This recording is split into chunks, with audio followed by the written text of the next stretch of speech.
Olá, bom dia a todas e todes. Sejam muito bem-vindos para esta Good última. morning, everybody. You are very welcome to this last session of the second cycle of the Fábrica de Ideias. Today, we are going to be here in this very special occasion where we are going to be launching the first ebook, which was the outcome of the first cycle of lectures. And I would like to invite Professor Felipe to start this launching of this process. Good morning, everybody. My name is Professor Felipe Fernandes.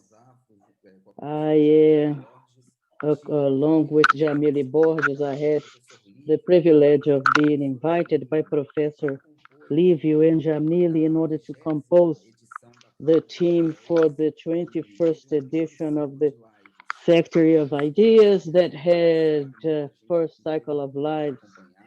Many people here had the opportunity to follow it, and both Livio as well as to organize this ebook. And I would like to talk about this book, taking back the epigraph that in which we took from the text of the first chapter of the 21 years of the Factory of Ideas, a section that was written by Professor Evaldo from Maranhão. He states that this factory is not a factory of ideas. This might be the name, but it's the factory of emotions and experiences. And obviously, those who had the opportunity of reading the first chapter will find out that it has had an impact on those who had the opportunity of following, particularly in their previous editions. Since this was the first edition that I helped organize by Jamili and many others who you've had the opportunity of hearing, I tried to reflect, along with the co-organizers of the book, how to bring to the virtual realm these emotions and experiences that Antonio Evaldo has described in the first chapter of the book, particularly in the edition that happened in Maranhão 2 or 3 years ago. So as we tried to organize an ebook that translated this current moment, Factory of Ideas happened through lives, we tried to bring this notion of the digital for the book. We tried to bring a book that was multimedia, that wouldn't be wrapped up as in the exhibit that happened during those lives, but that would also try to bring to you readers. We are not sure if we were competent in achieving these goals, but that would bring this multimedia and hyperlink that this edition of the Factory of Ideas had through chat, through multiple dialogues that took place, be it on YouTube or Zoom. So we produced several hyperlinks. We had several authors, Jamile Borges, Livio Sansonio, Antonio Evaldo, and those who I have already mentioned, Valdemir Zamparoni, Patrícia Godinha, Josiel Oliveira. All of them, or co-authors, helped craft hyperlinks and brought other information, suggested links. So this ebook, I would like to state, is very multimedia in that sense, aside from this first part that brings the lives that had a central role in the previous reading of prior editions. And it's important to state that it was not only a reading, not only a correction of commas, but we had a challenge of transforming the oral language to the style of ebook. And I think that all the organizers, we made a tremendous effort in translating lives of Factory of Ideas to text. And the second part of the ebook was a result of a partnership between the coordinating team for POSAFRO with the librarian at SEAL, who, along with me, we worked intensely between August and December in cataloging all the online activities, not only Factory of Ideas that was organized by several people from POSAFRO during the pandemic. So then you have a catalog of over 200 activities that were organized by the POSAFRO community about several themes from food waste. Those who have the opportunity of opening the book will have access to the world of POSAFRO, but also all the themes prior to the pandemics, historical themes about museums, and many other themes. So this catalog that is linked to the pages, this ebook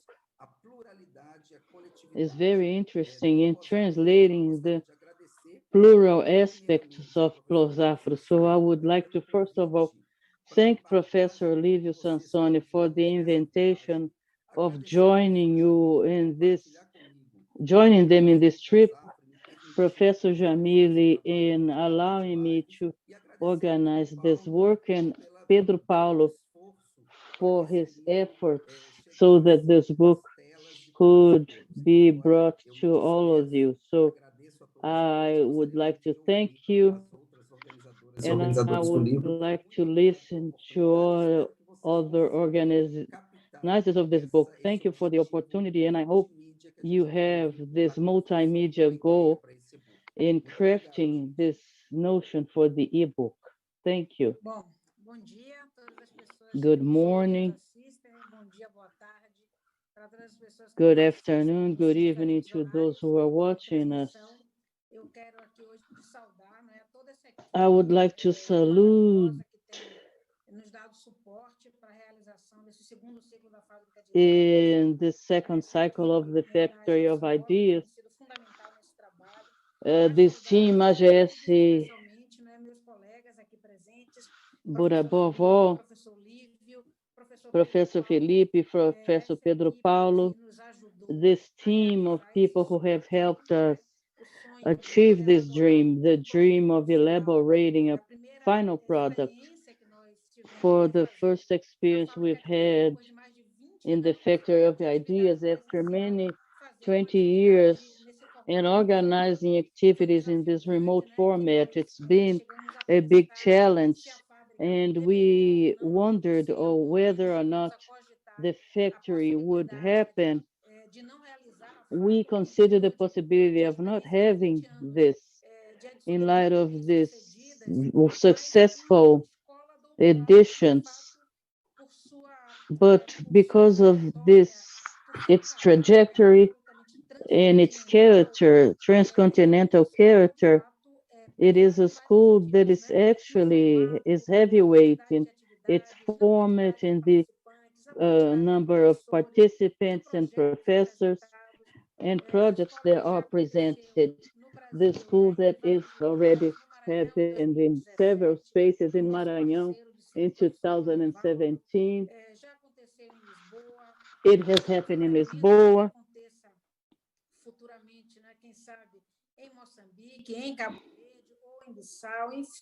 Então, é uma escola, de fato, que tem uma experiência e uma So trajetória. it is a school that has very successful history, and we wondered if we should postpone it. And we then thought it was a challenge, but it was also going to be a learning process.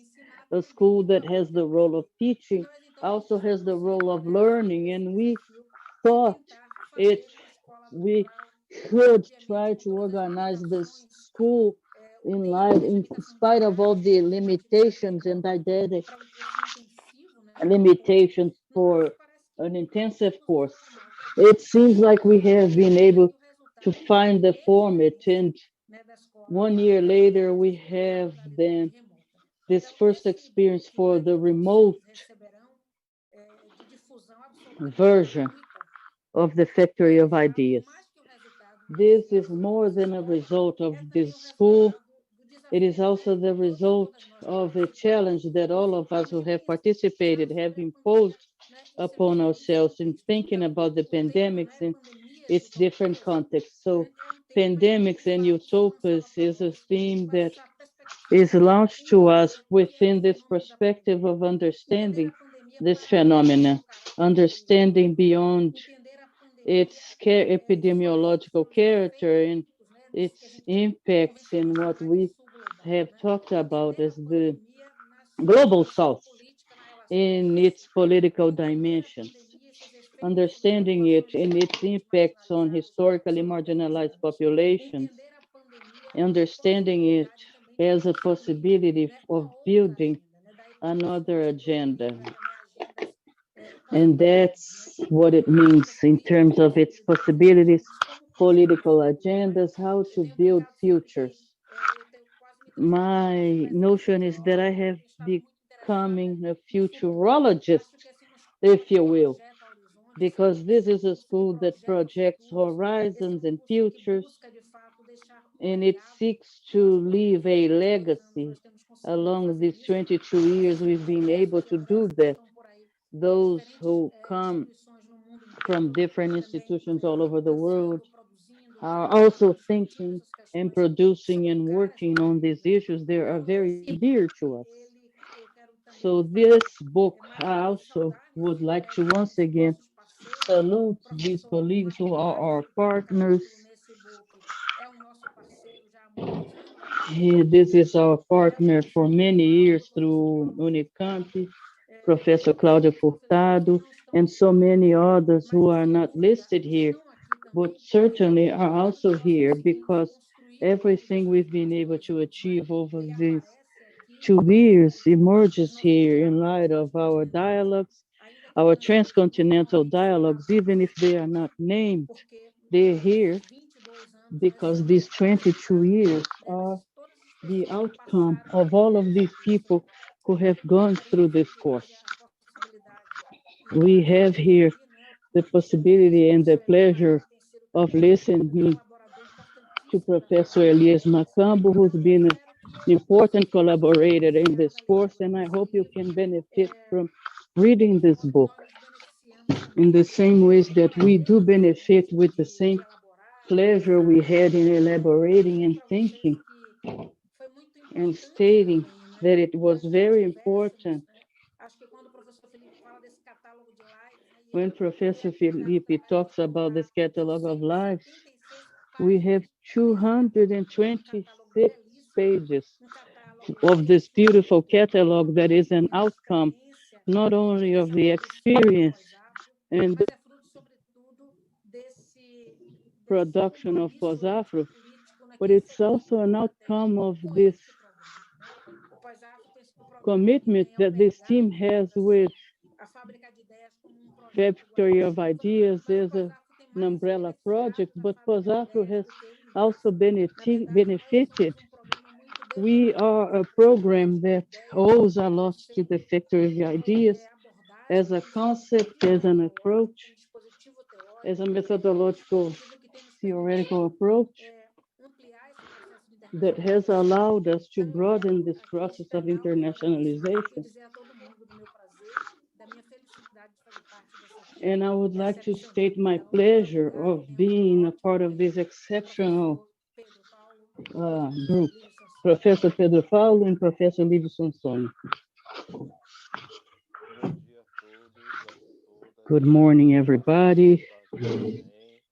Good afternoon as well. First of all, I would like to thank Professor Felipe Fernandes and Livio Sansoni and Jamile Borges for the invitation. It's been a wonderful opportunity. Professor Felipe has joined us Estar presente em um programa que eu observo pessoas com uma grande dedicação, tanto no estudo, providing us with the necessary support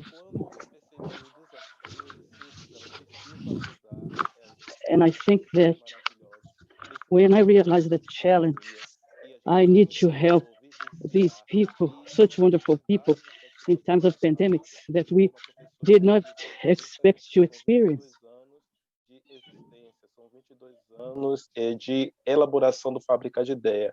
E esse projeto, desde o ano passado e, consequentemente, neste ano, é uma amplitude, um projeto de modernização que vai muito além para frente. E observando como o projeto do e-book, né, essa difusão do conhecimento, o CEAL POSAFRO, ele tem uma biblioteca física maravilhosa, e o e-book ele vem para somar essa biblioteca, esse processo de modernização, de estar em outros espaços. E foi muito gratificante estar presente com essa equipe maravilhosa de discentes, de professores e da GS9 também. From several professors in this process, as a black man of a religious of African matrix living in Liberdade, the neighborhood, I thought about how much being geared towards ethnic and African studies in Brazil and the world is important. We will never break this genocidal government. I should point out, is not going to be able to end this program or ourselves. Thank you. And remembering that this is the first of many e-books, and we count on the collaboration of all of you. Once again, Professor Lívio Sansone. Thank you, Pedro Paulo. This is the first of many books. At POSAFRO, we have an editorial line who is formed by many people who have joined us in webinars in these last years of the Factory of the Ideas in Brazil and abroad. And this is a project that seeks to help us create a flexible, economic, and low cost because it's being placed here, but with global aspirations and stimulating the production of books in virtual distribution of books. So this is what I wanted to state. It's been stated that acknowledgements of colleagues are mine. I would like to thank Jamile, Felipe, Pedro Paulo, Fábio Baqueiro, who is in fact one of the organizers of the book, and all of those who have helped us. And to state that in Brazil, first we thought that the factory of ideas virtually was going to be less exhausting. It's a lie. Factory of ideas virtually provides us with satisfaction. And secondly, we also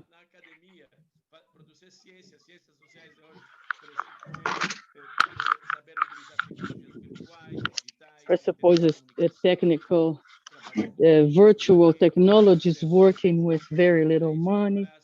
So this is what I wanted to state. And we are going to have our last webinar, and may it be as productive as the previous ones. Thank you, professors. This work, AGS9 is going to make this link available. It's wonderful work. And that's it. Please come closer. Let's conclude this process and closing this cycle. And in order to close this cycle, we have to have the exercise of thanking all of those who have been able to follow us, because the Factory of Ideas is organized in partnership with the graduate programs of ethnic studies,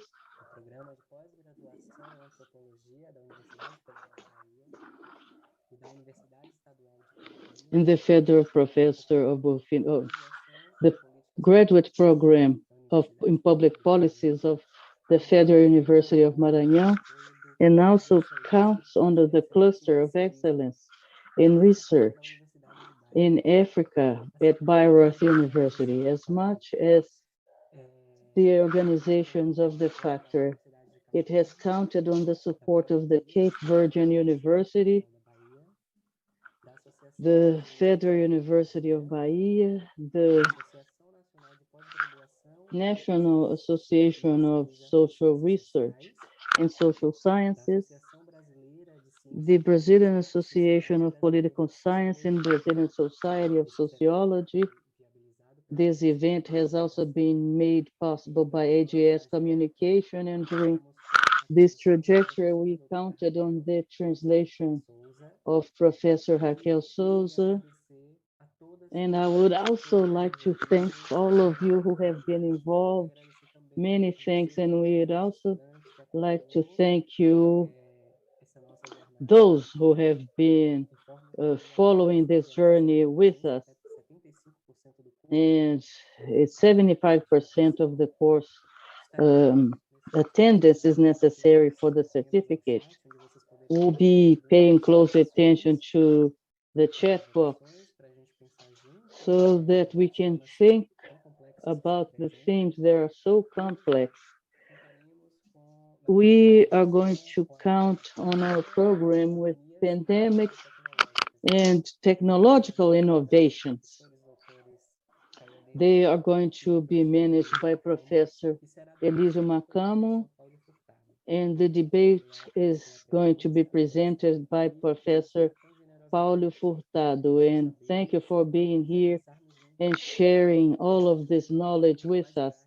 I think it's one of the most dramatic moments of our history on this planet. I would like to invite Professor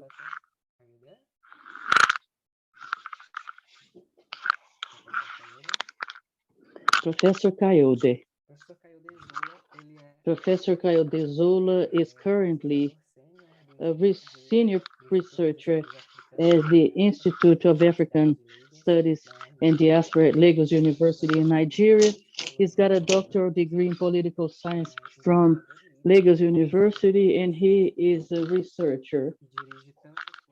And he directs clusters of governance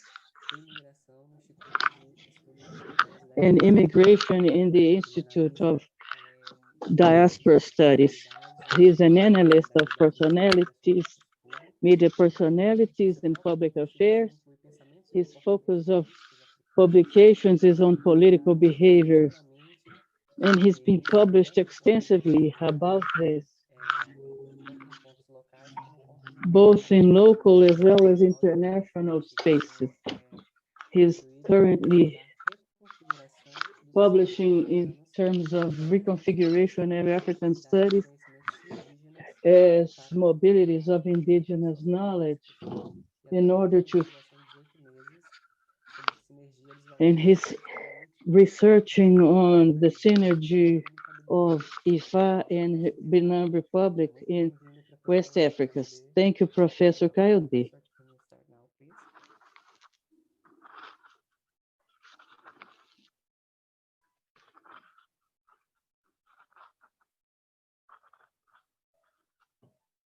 Professor Kayode, you already have the word. Hello? Professor Kayode? Professor Kayode, excuse me, hello? Are you there? Can you hear me?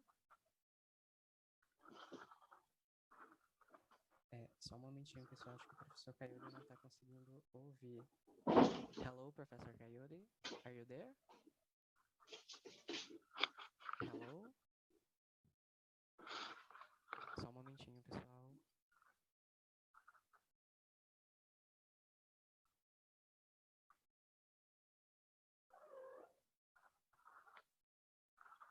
Recording in progress.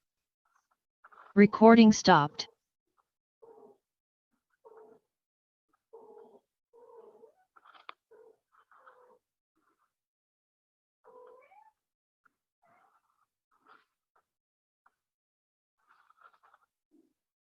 Professor Kayode, are you there?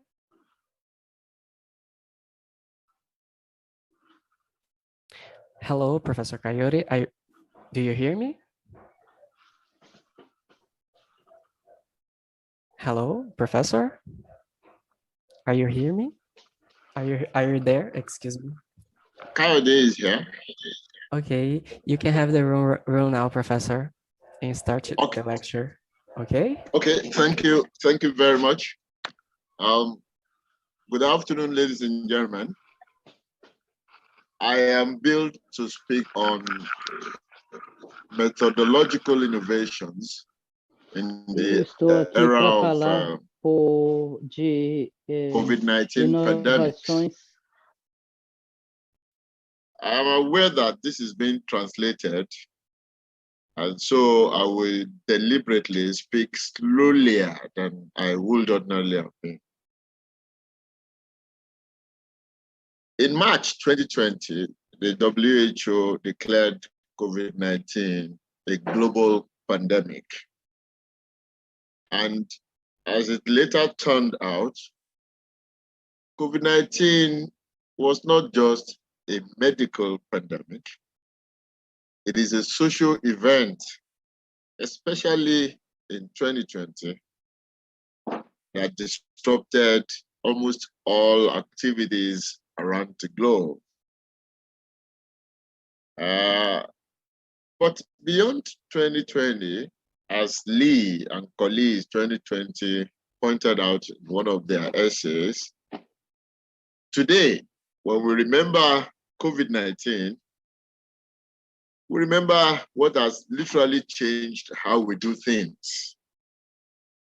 We remember what has catalyzed new social behavior. We remember what has decided to lay bare inequalities and anxieties. And in addition, what has created solidarities, a quote, and collective action. You will agree with me that anything that has a capacity, any social occurrence that has a capacity of doing this also has the capacity of affecting research. And that is what we're going to look at this afternoon. Ladies and gentlemen, how has COVID changed research methods? I mean, whether there is pandemic or not, all over the world, research is an activity that will always occur and continue. As a matter of fact, even with the pandemic itself, the solution to resolving the contradictions and the problem will lie in research. Therefore, there is no way the society must avoid doing research at any point in time.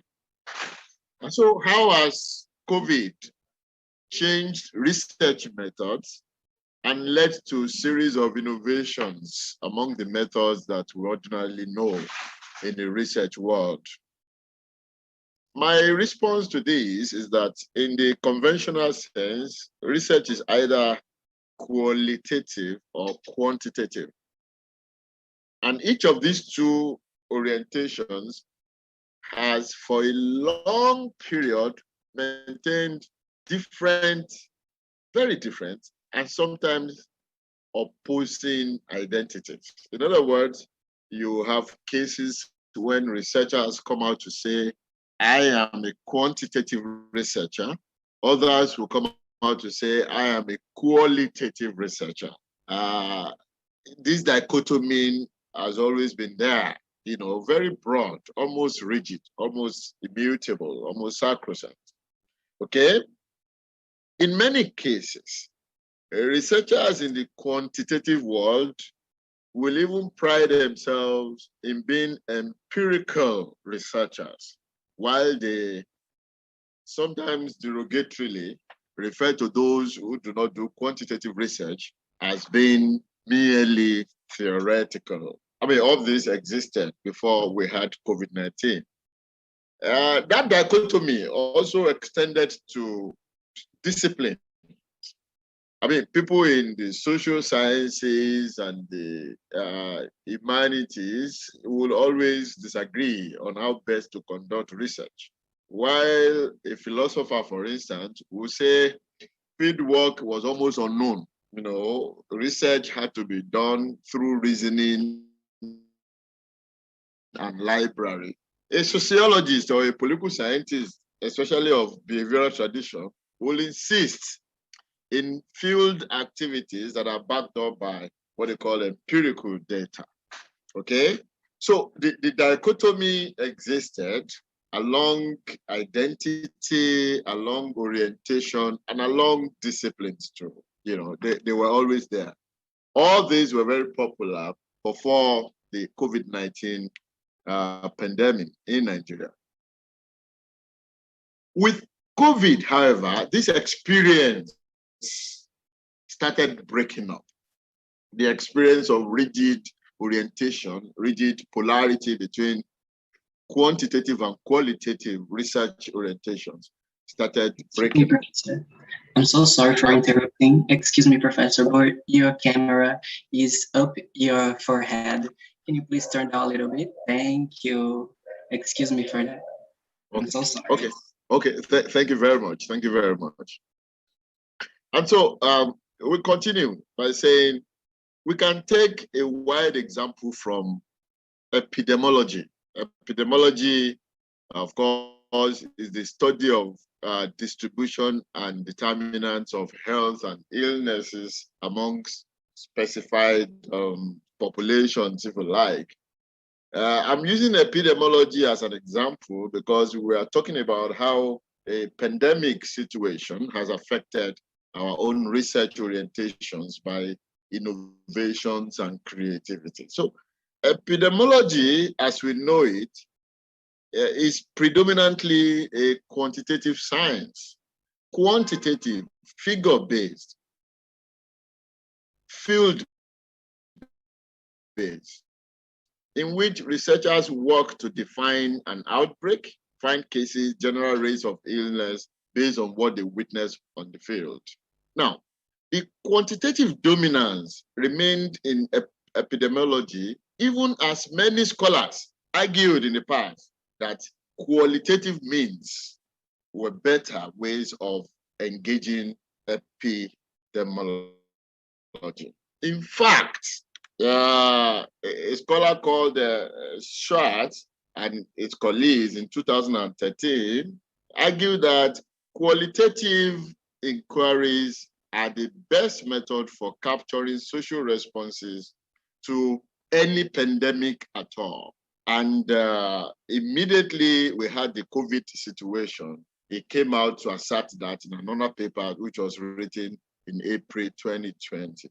In spite of all this, research in epidemiology continued to be dominated by quantitative methods.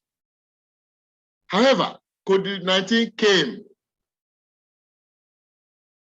When it came, it restricted movements and social interactions across the world.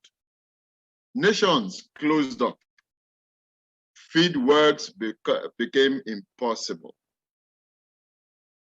In spite of this situation, research needed to be conducted even to address the cause of the closure, which was a pandemic. So the world was almost caught up between the devil and the blue sea. I think this situation, this social circumstance, compelled researchers to begin to look at more creative ways of blending the quantitative and qualitative aspects of research while trying to achieve their aims. And so what we do is a situation in which scholars now began to have innovations, expansions, extensions of what hitherto were regarded as distinct distinctions, okay, if I may use that euphemism, between the two orientations. Today, as it is, post-COVID, leading global health agencies like the WHO and the Centers for Disease Control and Prevention now begin to recommend the use of qualitative methods in epidemiologic investigations. So that is a fundamental change that we're talking about. Now, my thesis, ladies and gentlemen, is that the idea of methodological innovation refers to how the COVID-19 has changed how we conceive the two broad research traditions and orientation demonstrated above, and how each of them has come to respond to the different aspects of design, data collection, and data analysis. So to drive that thesis home, I will narrow down to how COVID-19 has created innovations in three key aspects of research and researching. The first one being research design, the second one, data collection, and of course, the third one, data analysis. Now, how has COVID-19 affected research designs? I mean, I belong to the Institute of African and Diaspora Studies, the University of Lagos in Nigeria. It's mainly a research institute. Excuse me, As the Professor. COVID-19 pandemic continued in its peak. Excuse me, Professor. Oh, thank Hello? you. Yes, I was going to ask you to adjust your camera, but I think you already did that. Excuse me for the interruption. Okay. Thank you very much. So I mean, at the peak of the pandemic in 2020, in my institute here in Lagos, Nigeria, while everybody was at home, we ensured that we engage continually and continuously in research activities. But one key thing that came out of that experience is the need to redesign most of the methods that we had proposed before the start of the pandemic. And such design culminated into a series of innovations. A study to be conducted in Lagos and United States, for instance, maybe comparative, as at that time, will require that field activities in the US will not be conducted the same way as you will probably conduct what you have in Lagos. Why? The United States, as at that time, was an epic center, while of course, by whatever reason, Lagos or Nigeria, in the larger sense, was not an epic center. We are talking about the same research, the same proposal, but which ultimately will now have to use two different approaches, even when was on field. Now, method of data analysis were conceived wider than they were as a result of that peculiarity. For instance, participant observance may now be what you call e-participant. You are in a confine of your office, or you use technology to engage a group as if you are participating in their activities. So, two, site visits may now be done right in your office or even in the comfort of your house. These two peculiarities have now led to new dictions, new concepts in research activities. I mean, if you are familiar, people now talk about what they call virtual touring. Rather than going physically on tour, you now have virtual touring. You have e-participation instead of participant observation. You also have, instead of remote observation, which could sometimes demand that you're in field, you now have e-observation. Then there's even something they call virtual remoting. All these have come up as a result of the need to redesign.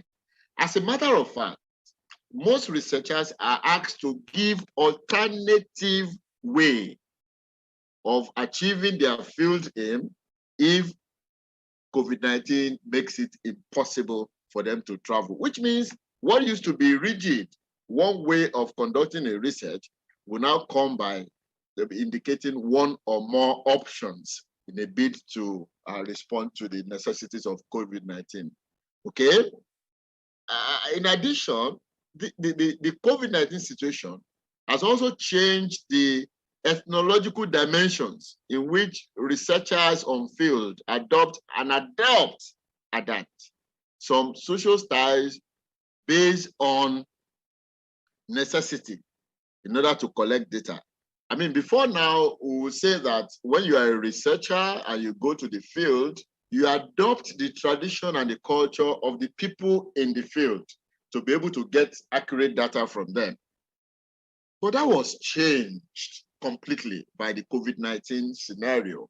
People will now do what is rather safe for them and their health and globally than amend to the culture of the people and the local environment. For instance, in my hometown in Oyo State, Nigeria, for whatever reason, people would see the use of face mask as an aberration, even during the period of COVID-19. Maybe they believe that the disease called COVID was not existing, or it wasn't as serious as people perceived, or even that they thought they were covered by spiritual forces. Almost nobody used a mask.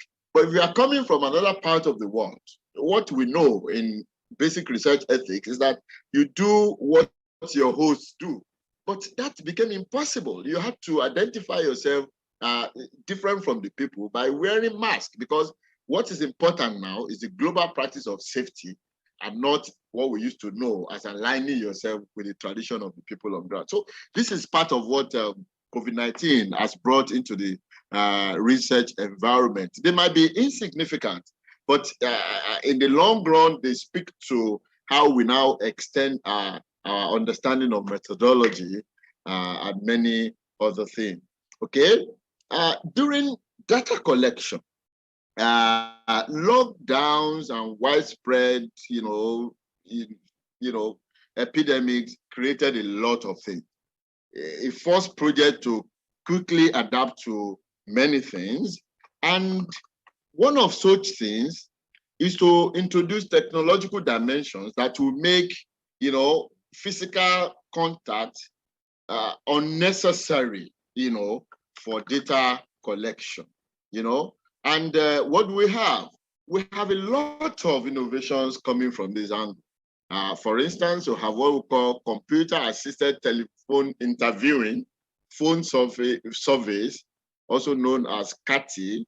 These are systems that are designed to offer interviewers mediated research, where enumerators play a critical role in ensuring that respondent survey come in as at when due.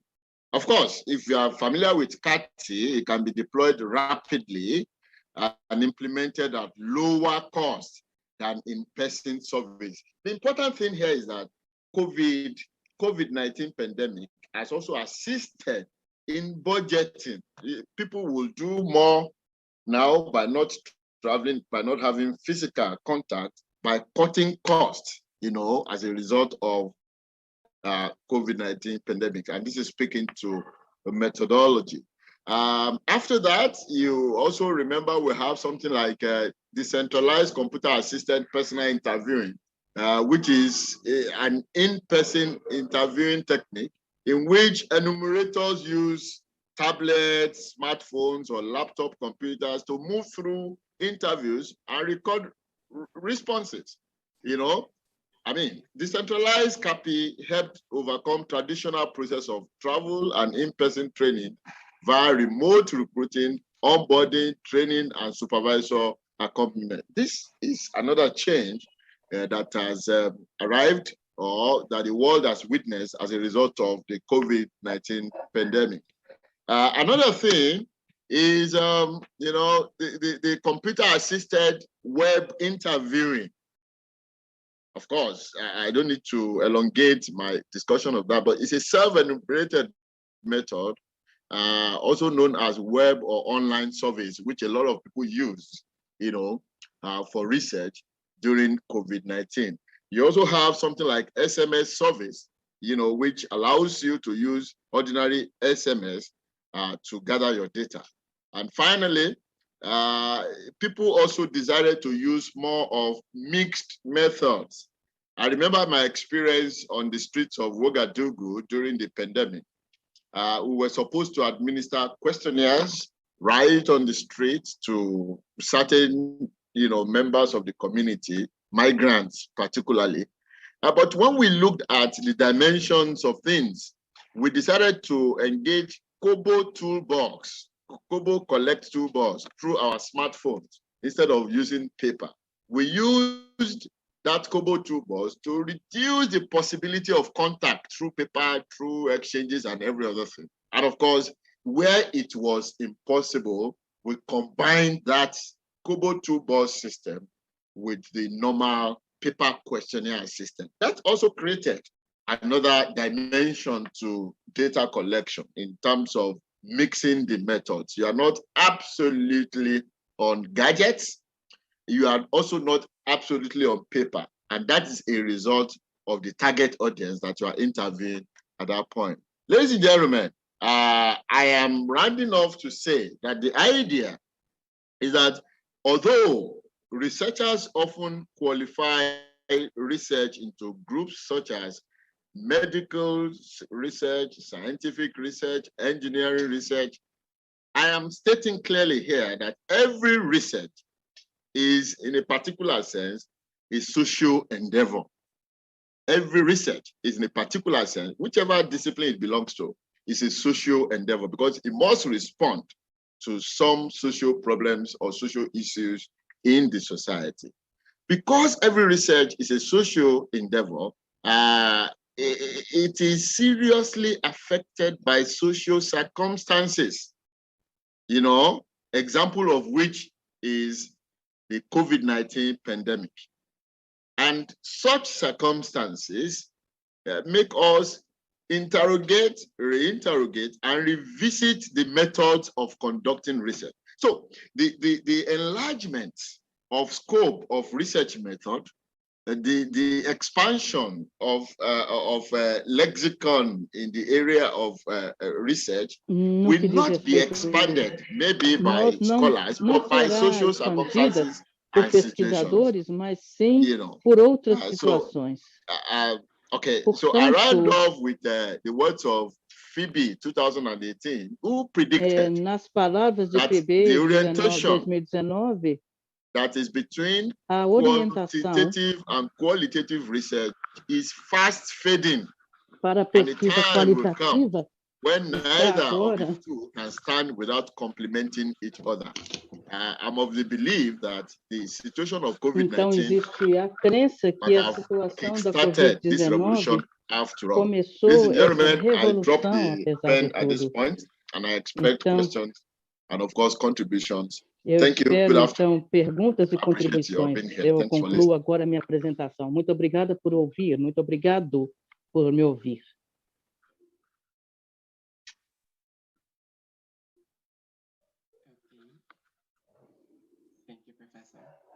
Eu gostaria de convidar agora o professor Dr. ElisioMacamo. O professor Elísio é professor assistente de estudos africanos na Universidade de Basileia, é investigador no Centro de Estudos Internacionais do Instituto Universitário de Lisboa, em Portugal. Anteriormente, ensinou Sociologia do Desenvolvimento na Universidade de Bayreuth, onde foi membro fundador da Bayreuth International Graduate School of African Studies. Nasceu e cresceu em Moçambique, estudou em Maputo, Salford, Londres, Bayreuth. Tem mestrado em Tradução e Interpretação, mestrado em Sociologia, bem como um doutoramento e habilitação em Sociologia na Universidade de Bayreuth. Foi pós-doutorado na Universidade de Bayreuth, agora é Fellow Research no Instituto de Estudos Avançados em Berlim e professor visitante na Universidade Eduardo Mondlane, em Moçambique. Oferece regularmente seminários metodológicos a doutorandos africanos de língua portuguesa em nome do Council for the Development of Social Science Research in Africa. Welcome, Professor.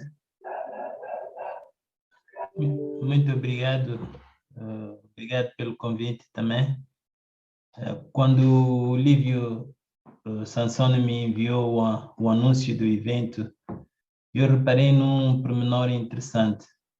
Os dois painelistas, o KayodeEesuola e eu, somos provenientes de países de dimensões territoriais enormes, comparadas com o tamanho diminuto do país de proveniência do moderador da sessão.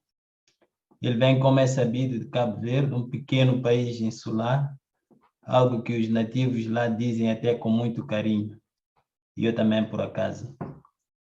Então, reparei também que na descrição dos membros da mesa, o vínculo institucional dos dois painelistas que vêm de dois países de dimensões territoriais gigantescas ocupa apenas uma linha, exatamente 4 palavras para cada um de nós.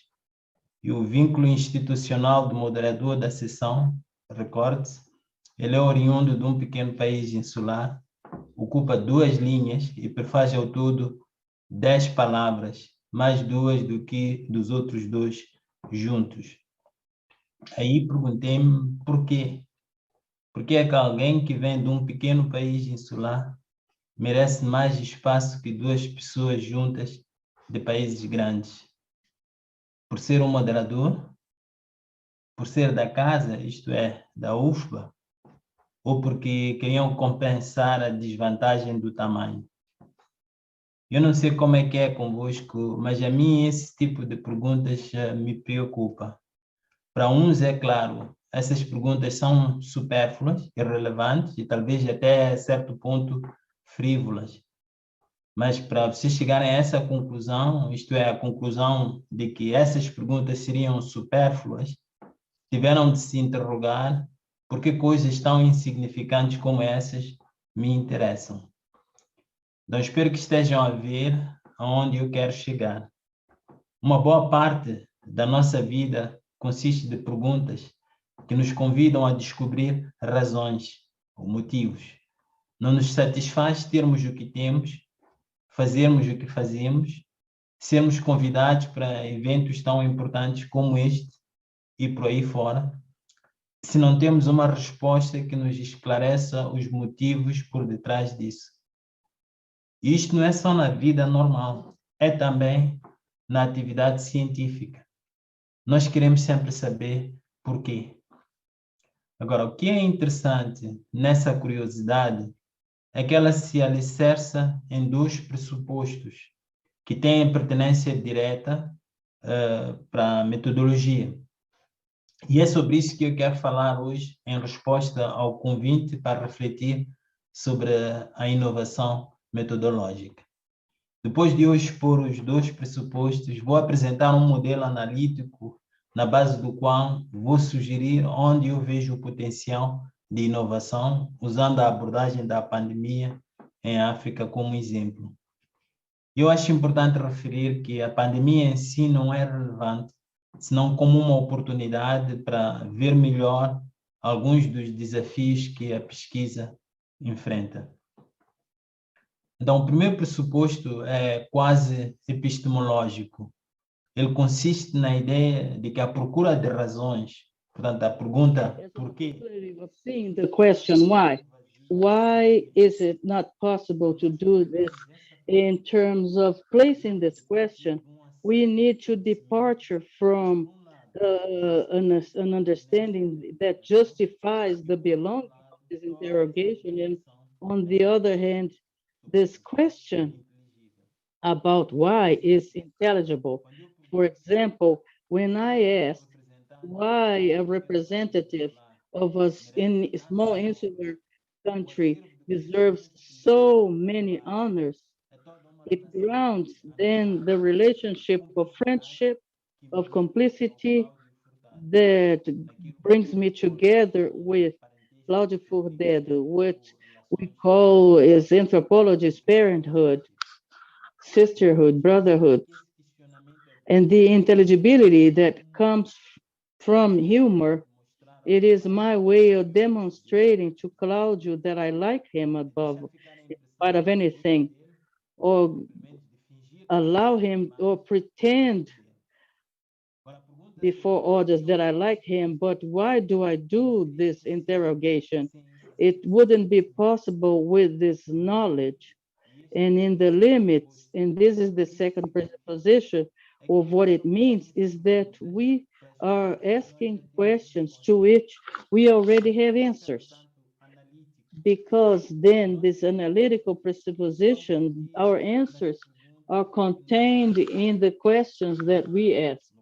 And once again, in the case of the small insular country, Claudio Furtado is the same. It's more than obvious in terms of the research. It's more or less the same way. The philosophers do the distinction between of what's theory related, of what's theoretically impregnated, and what it means in terms of justifications. And what they mean by that is that the answers that we ask, the questions that we ask, grounded on clear notions of the world, also determine the type of answers that we may have.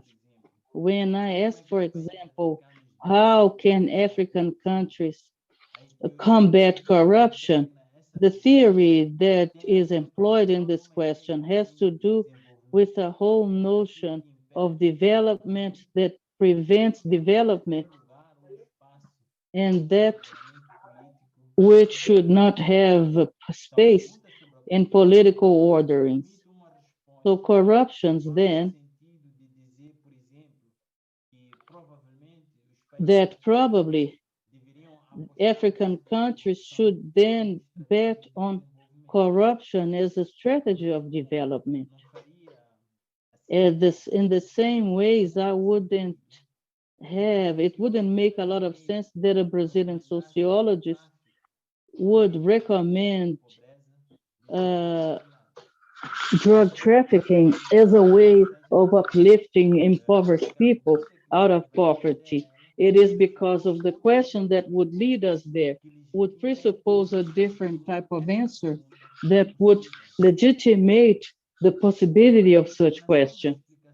So the explanation, on the other hand, resides in the ways of description act gains coherence in terms of what it exemplifies. When I describe the situation of the pandemics in Brazil, and I refer to the number of victims to which the president is stated, I am not simply describing it. This description contains in itself the interpretation of facts, because it is at the same time the meaning of something. In a pandemic, the types of things that presidents state in a sanitary crisis reveal its characters and that some people, the seriousness of this crisis. So it's not about the description. The elevated number of victims means something. Particularly, this number documents probably the quality of governance. Then I open a parenthesis for briefly commenting a text a text that was shared with us by Livio yesterday, supporting a philosopher from Canada. And it suggests in this text the ways that number may be used, not only to inform, but also to misinform in terms of the disciplinarization of people.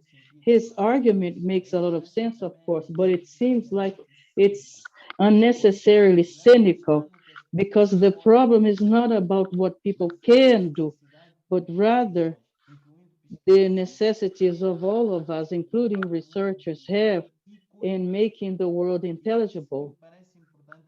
And it seems like this is important in our research, particularly in what I am proposing here today.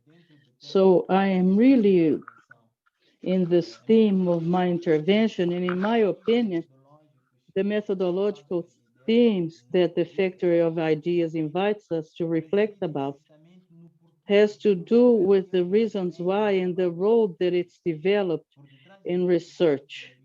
Above all, when I state that there is a methodological problem that presupposes always a vision, I would state a mechanical vision of the world in which we move from A to B, and the mechanism of social basis is basically causal.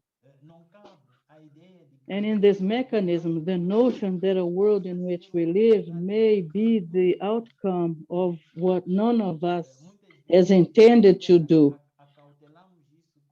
And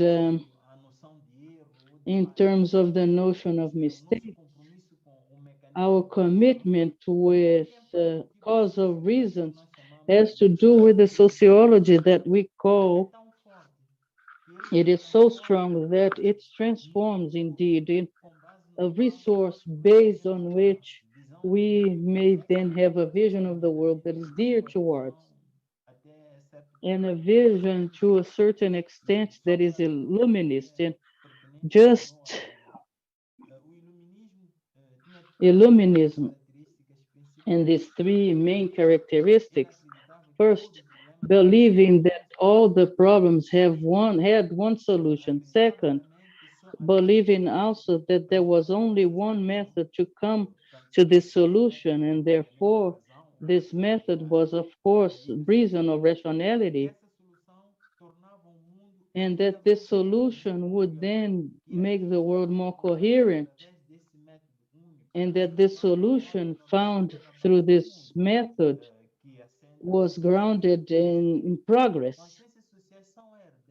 Social sciences are inheriting illuminism, and therefore we should then promote decolonization and the decolonial project, because I state that post-colonial projects are also inheritors of illuminism. Instead of only one solution, in terms of rationality in developing intelligibility to the world, these projects place indignation or resistance and Western knowledge impregnated by theories and explanations about injustices that lead to our emancipation, in what the writer solves the danger of in a more elevated counter-hegemonic projects that produce its hegemony. The strategy then, I wouldn't, if it was, for example, if I were to state that it's not where we are going to find intellectual resources, because the ways that it has glorified violence, delegitimized world politics, and transformed a monologue to those who have the rights and the prerogative to silence those who are accused of having a false consciousness. I didn't say any of that. That was just a little joke. So in terms of our whys, it limits knowledge. If we understand knowledge not only as in terms of what we can answer, but the questions that we have in terms of our answers. Knowledge only in terms of solving the questions and knowing a magic formula for me. Only the questions in the world, and this is the philosopher, a German philosopher defined philosophy in terms of the activity that consists of bringing answers towards questions, in terms of, above all, in Africa, in which, because of we are constantly invited in terms of the answer, so that those who fund research, we are those who are practicing research that brings return, as they say in Brazil. But the pandemics have revealed the limitations of such research approach. And then, when we show the pandemics of our methodological limitations, it has to do with the vocabulary with Kenneth Burke. It considers that the terms that we utilize to reflect in situations, but also Charles Stevie that states that social processes are more similar to conversations.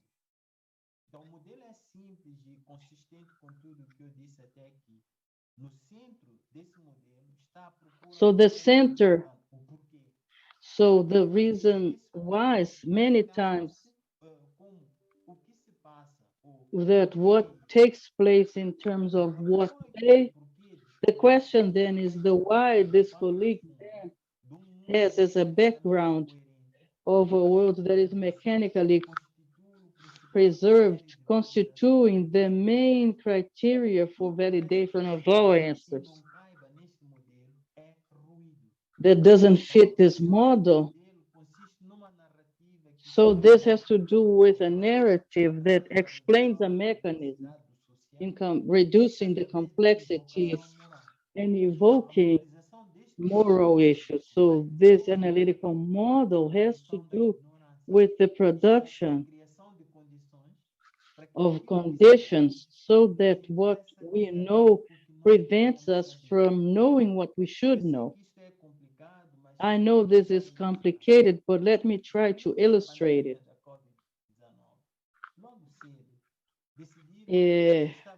We have decided that we were waiting for great sanitary danger in a world that obeys the goals of confronting.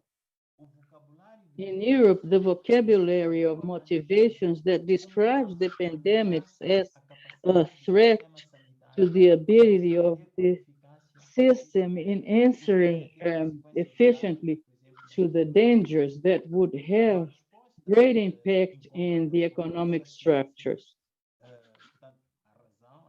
And the four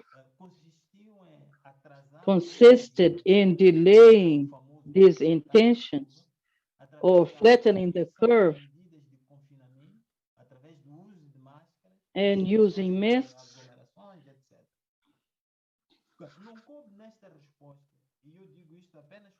And I state that as an exercise of reflection, the hypothesis that has restricted the movement in accepting that in pandemics, people die. And I'm not stating any of that because I know that in Brazil, the president has been very favorable to this hypothesis that in America and Europe, that what I state here is that what is a little bit of what I have suggested in the beginning of the conversation, that our answers are already contained in the questions that we propose. Our ethical commitment has limited what we could count as a reply. And as we do that, our whys then redescribe the pandemics as a socialized phenomena that had to do with the needs to protect the sanitary infrastructure and the economic infrastructure. It didn't have to do with protecting life, but rather the infrastructure and the economy. And protection of life was just as byproduct of concerns with economic and sanitary concerns. Vaccinations were then implemented for the same reasons. And I know that amongst us would like to state something that he has revealed to be indifferent and irresponsible, but the logical is the same. The issue might not be in terms of despising lives, but rather valuing the economic infrastructure. So in terms of research in Brazil would have to do with what kind of normative forces would then bring advance human life in protecting the economy in a country that coexists with the waste of humanity. This vocabulary of motivations has little relevance. But in order to see that things are not that linear, let me tell you something about the continent, the African continent. In terms of pressure, governments have adopted the definition of the sanitária e econômica e comprometeram-se com o achatar da curva. O problema, contudo, é que a proteção dessas coisas faz the definition of these things then makes little sense in Africa for two reasons. First, as has been stated by the British anthropologist in the terms of the crisis of Ebola, what has then saved us was exactly a cuidarem dos enfermos em casa e em comunidades rurais. Nos hospitais, com os problemas estruturais sobejamente conhecidos. We talk about that would have been issues regarding to the infections. In the case of COVID-19, we know, even if we are not too sure, that coexisting with all kinds of parasites have constituted a natural defense. And at the same time, in terms of conditions of healthcare, in terms of health care, for all of this world of those who live with no gluten, no lactose, has made people fragile. And then comorbidities have become extremely important factors for death rates. Secondly, the true economy in Africa has to do with informal economies. And fatally, what it means is that in order to protect life, it would be necessary for people to have a life who was worth protecting. So only risking in terms of informal trades is that people would then have something. And tragically, in terms of the African options, would be then completely different from the European solutions. The choice in Africa would not to let people die or save the economy, as it was the case of Europe. Rather, the option is to let people die, maintaining the economic and social infrastructure, and let many people die without maintaining this social and economic essential infrastructure. And the end result of all of that is that many African countries is that the measures against the pandemics had the worst conditions, and therefore the pandemics itself,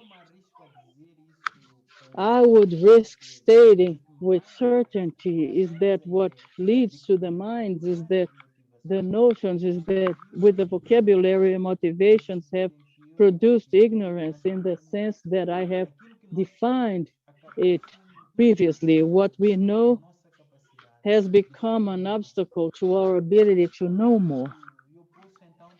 And hence I may conclude my intervention.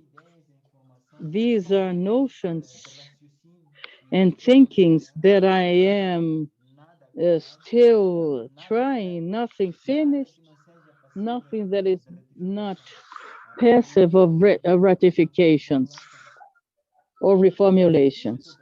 But the methodological challenge that I see here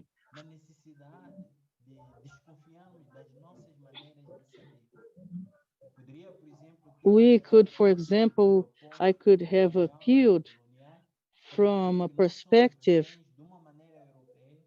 in terms of Western knowledge and Western ways of understanding the world. And this leads us to think about what is a problem for Europeans is not necessarily a problem for us in Africa. It's not like there is no merit in that, but there is a whole institutional colonial apparatus or neo-colonial apparatus involving the United Nations, the pharmaceutical industry that works according a political economy that reproduces a type of world and problems that only have one formulation and one solution and one method. But the problem is a lot more profound than that. It is a problem in which we resist a vocabulary of motivations that go beyond what's obvious, that forces us to ignore answers in favor of problematizing questions that have produced these answers. And this is a lot more difficult to acquire and even more difficult in terms of maintaining it. But curiously, there's no more safe way than changing African world than trusting in the innocence of social sciences, which is to state that we are trusting. So in that sense, perhaps my whys in terms of the size of the moderation has to do with other issues, perhaps to confirm what those who have found out before any feminist, which is size is not enough document. Thank you for your attention.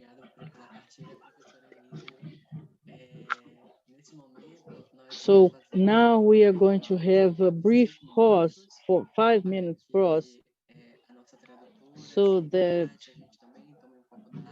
we may regroup ourselves, and we'll come back at 11:25 for Professor Claudio, and then we are going to have a debate. We already have some questions available here.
Olá a todas, todos e todes.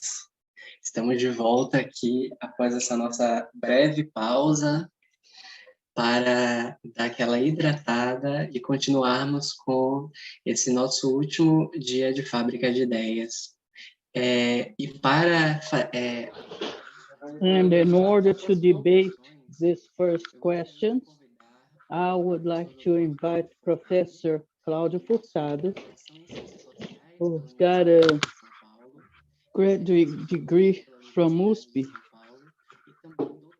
and he's also a doctoral student. He's currently a professor at the Federal University of Bahia and member of the Executive Council in 2015. He was the director of Human and Social Sciences in Portuguese language. He has experience in history of Africa and sociology, in rural sociology, sociology of development, demographic sociology. Thank you so much for your presence, Claudio Furtado.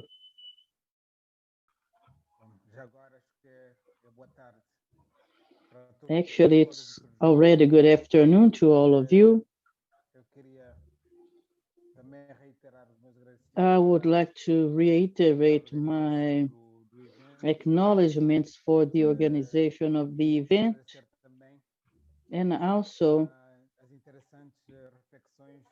to the interesting reflections posed by both conference members of this last panel of Factory of Ideas. I would like to, first of all, reiterate above all,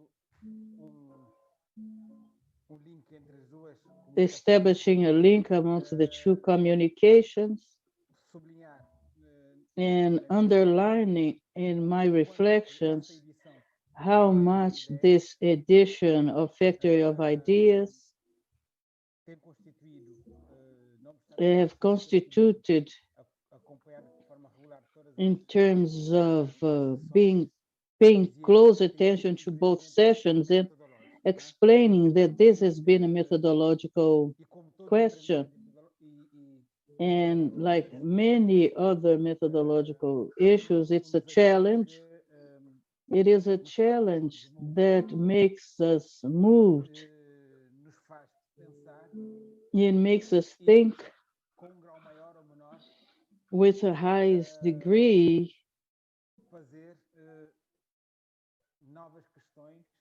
to state new issues, profound issues that are close, more or less, to the answers that eventually we may have in our set of possible questions or set answers rather. So it seems to me like the challenge is not only organizational, as it was referred, but also the methodological challenges. And in that sense, in terms of the which are productive, it seems to me, since the beginning.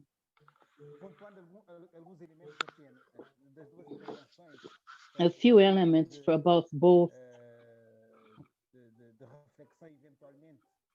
the reflections eventually, seeking points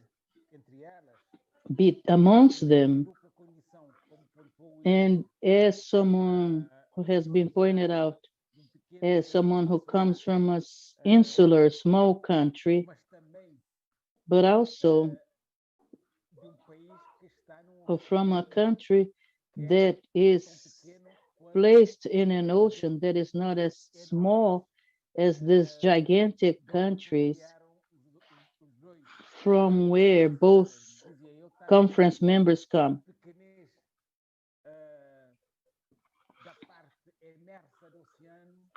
from the part that is immersed in the ocean may be compensated from the maritime part of the archipel. And eventually, in this context,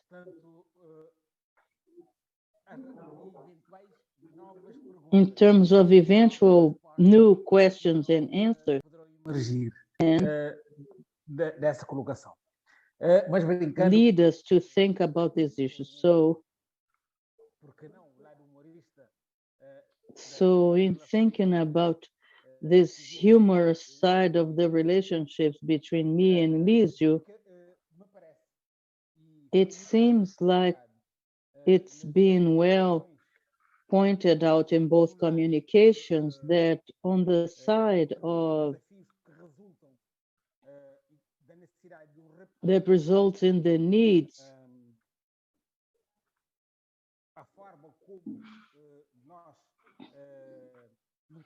in the ways through which we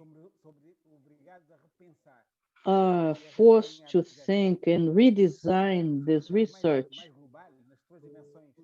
in its in its dimensions,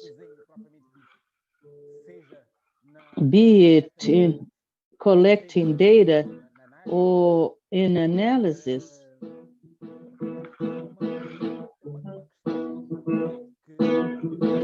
There is an issue that surprises with this new engineering of research, that the situation of the pandemics have forced us to state, in my view,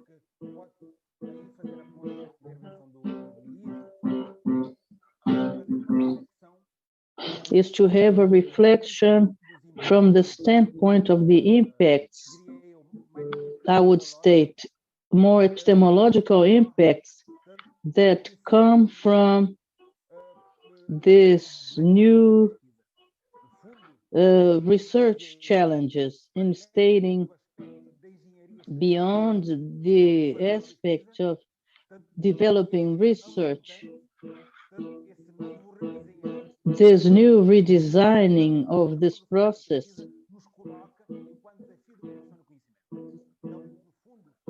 so in terms of the operational standpoint, there's been innovations and new tools, not so new, but previous issues that allows us to think about making sense to these new tools that we are utilizing and that have been well explained in these interventions. It seems to be extremely interesting and that invites us to think about epistemological issues.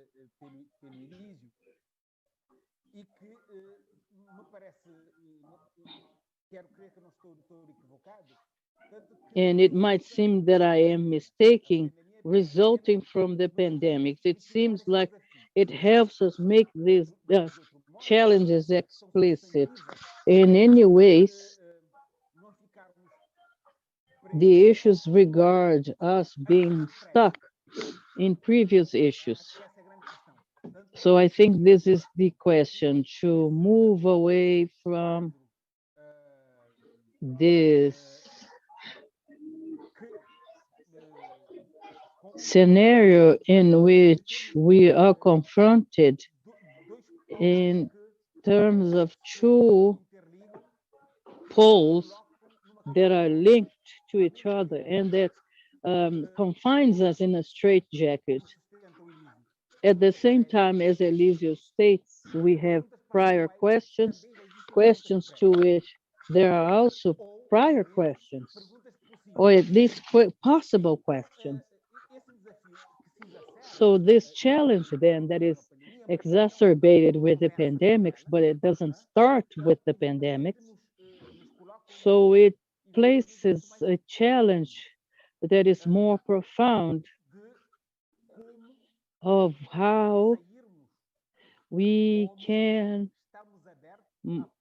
may be more open to the possibilities of multiple questions that are not necessarily connected with previous answers from which we formulate these questions. So it seems like this is the fundamental question that seems to be in Elisio's assertion.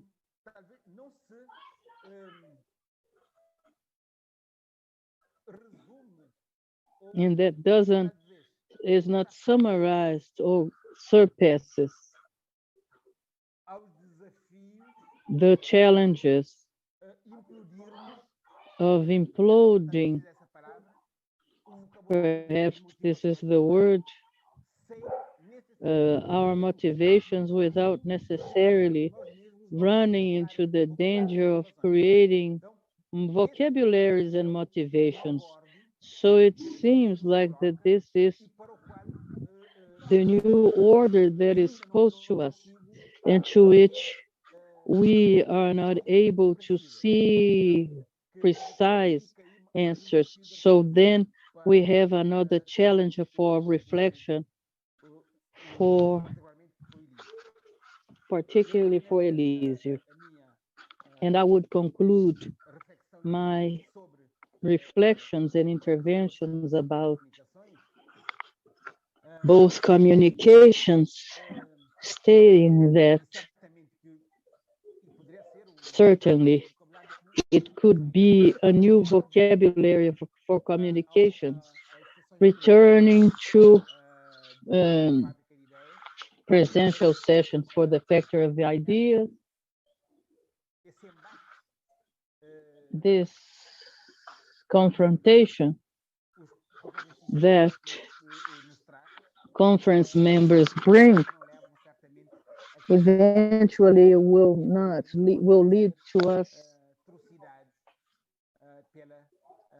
We may have then think about the fundamental questions that have been posed for reflection. So these are the observations that I would like to pose. Thank you, Professor Claudio. Now, I would like to invite again Professor Kayode in order to address some questions that are posed here.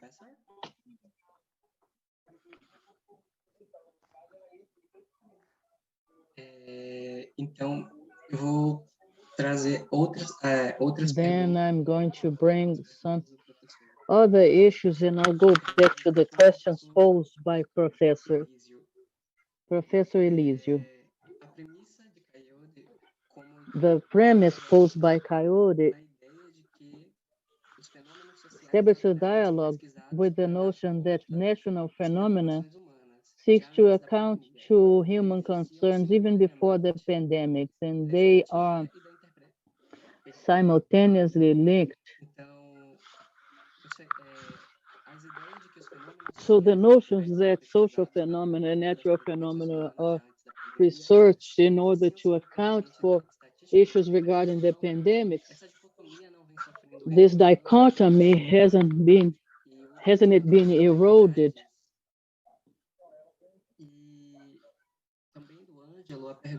And also by Angelo, the question, if the thesis, counter-hegemonic decolonial thesis, reproduces hegemony, does it encompass anti-racist struggles as well? So this has to do with inquiring about answers.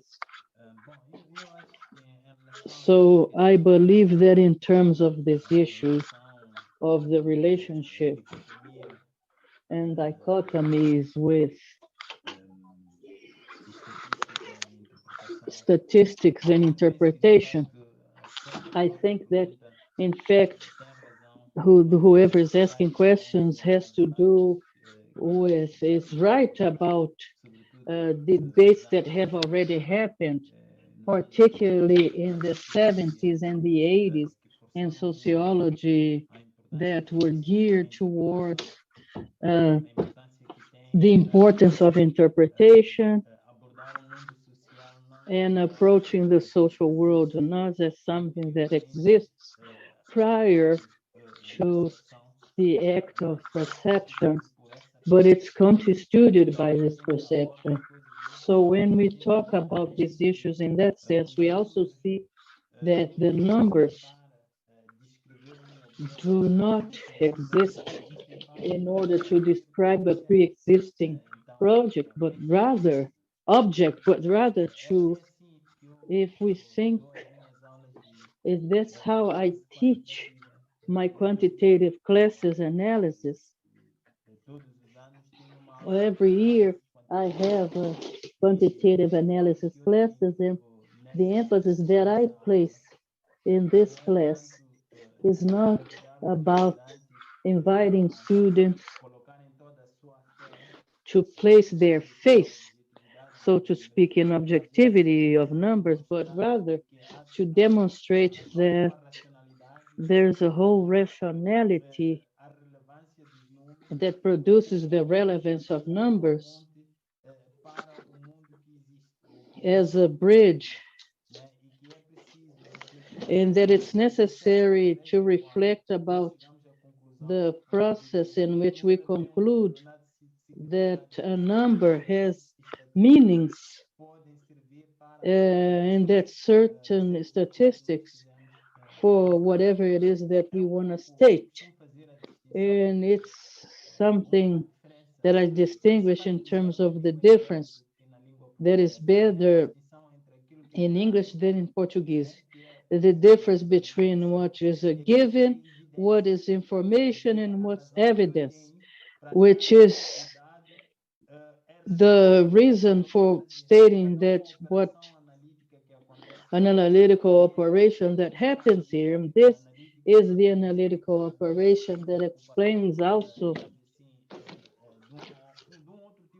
a different type of approach to numbers. And in terms of another question that was posed, it's a little bit of what I wanted to state, which is deep inside, there's no project that is not hegemonic. So even counter-hegemonic processes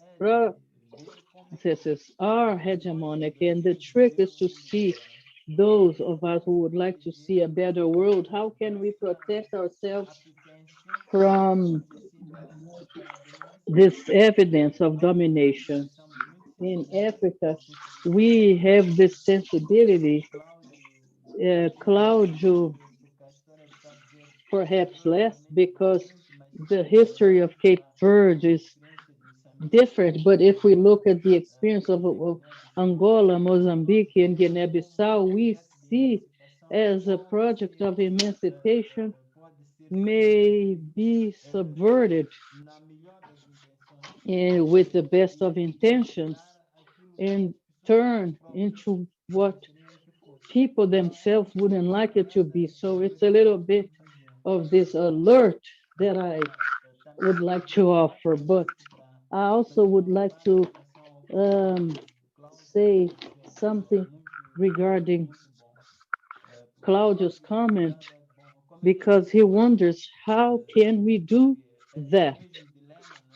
Because it's the same dilemma, the vocabulary of motivations that we create is also going to place us in this situation in which we may not pose any other questions. So for me, the methodological challenge has to do with this awareness that any questions that we have limits our ability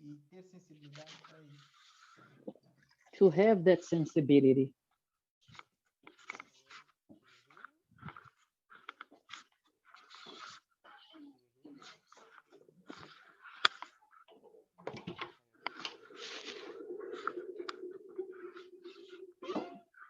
Hey there, Professor Kayode, do you hear me?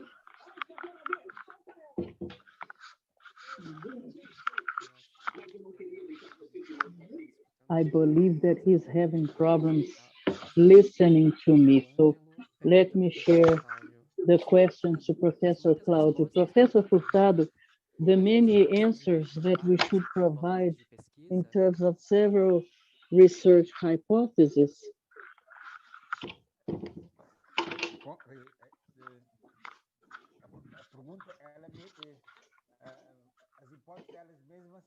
The hypotheses themselves are the answers. So it means that you, in some ways, already have a vocabulary of motivation. So certainly the answers that you are previously stating and that you are numbering, you ask them and you build this hypothesis from the problems that you are formulating. At the same time, they have then become a part of the answers that you already have. And this is having this awareness, as I have stated, has to do with my prior comment that as a researcher, you need to be aware of the limits that it might bring both in the process of producing knowledge.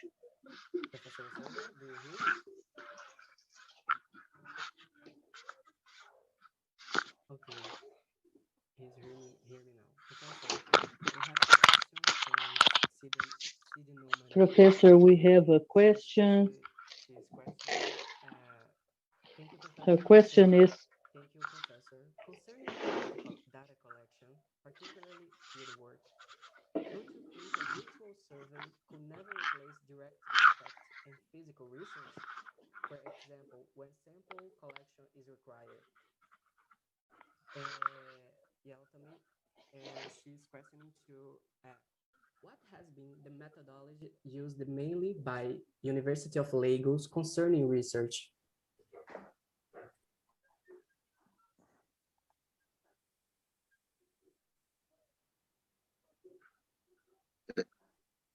Hello, House. I hope no question has been thrown to me. It's going off and on. Oh my. There's two questions for you, Professor. From okay. From a student called Nita. She's question concerning data collection, particularly field work. Don't you think a virtual survey could never replace direct contact and physical research? For example, when sample collection is required. And another question is, what has been the methodology used mainly by University of Lagos concerning research? Okay, thank you very much. The first question wants to know if it is possible for us to switch methods of data collection, necessitated by the COVID experience. The simple answer is none can be a replacement for the other, but we can complement them. We can use them to complement each other. I mean, the thesis in my speech is that, development in the society will always appraise and reappraise the way we do research. That's a matter of necessity. Once you have one social crisis, it may not be crisis, it could be social development, it could be innovation, even technology. All these things will appraise how we use, how we gather data, how we analyze them in terms of anything. They may not be replacing one another, but they will be complementing one another. That's why I spoke about exclusive use of each data collection method, and of course, complementary use of each data collection method, especially when we are doing comparative studies of 2, 3, or 4 societies. We really need to use the methods to complement one another, not to replace, by emphasis. And then the second one is asking about the main method that we use in the University of Lagos. Well, As a university, our policy is to use what is globally acceptable, what is acceptable globally. However, you will not take it out that some people do not have methodological orientations that they prefer. I, for instance, I like to do mixed research, in which case I triangulate between the quantitative and qualitative, because I put explanations and serendipity, at the end of the day. Some of my colleagues may not agree with this, but that appears to be my orientation. So there's no rigid, sacrosanct method that the University of Lagos adopts. I think each researcher will develop his or her own idea of methodology. And what is more important is for the funder or the target audience to see the connect between the method proposed to be used and, of course, the ability to achieve the results. There are no, strict dimensions to these issues. I hope I've been able to answer these questions. Thank you, Professor. Eu, pessoalmente, tenho tenho uma pergunta para todos os componentes da mesa, porque o mundo mudou, né? Então, eu queria saber como, pessoalmente, vocês, nesse processo de orientação, de orientar estudantes, têm lidado com esse tipo de tratamento de dados. Porque vocês podem ter uma postura de acolher essas epistemologias mistas, mas ainda assim tem outros pares que vão estar junto na banca e que vão observar e questionar como tem sido o uso e aplicação nesses processos de orientação que vocês têm desenvolvido.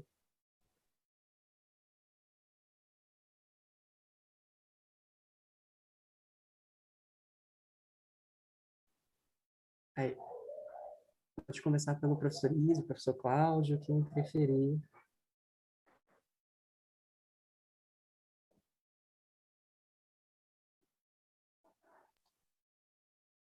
Bom, posso começar. Eu penso que uma das boas coisas que aconteceram agora com a pandemia é de que, curiosamente, há mais contacto entre orientadores e orientandos. Nós estamos a fazer mais uso deste tipo de plataforma para discutir os trabalhos, muito mais do que era o caso antes disto, quando nós tínhamos que marcar um encontro presencial, né? Então, nesse sentido, acho que isso é bom. Agora, é preciso também ver que as nossas circunstâncias mudam quando nós começamos a orientar cada vez mais trabalhos. É que nós começamos a fazer menos pesquisa também.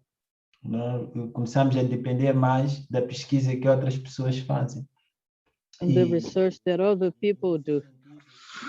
And in that sense, as a researcher, it has undergone incredible changes. It is going to demand greater ability in terms of innovation. For example, one of the things that I'm trying to do is to it's very hard also because you need discipline, personal discipline, is to develop research projects utilizing people who find themselves in the space, people who are in Mozambique, students.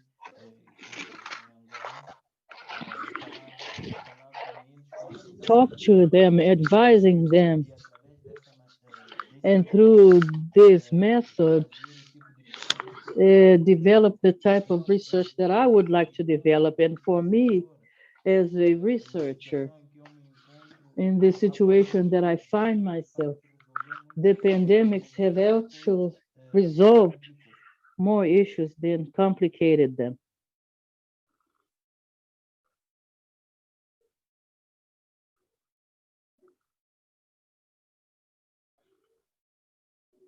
Professor Cláudio?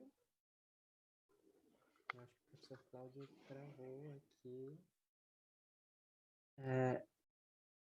Professor Eesuola, do you hear what the question I made in Portuguese with the translation?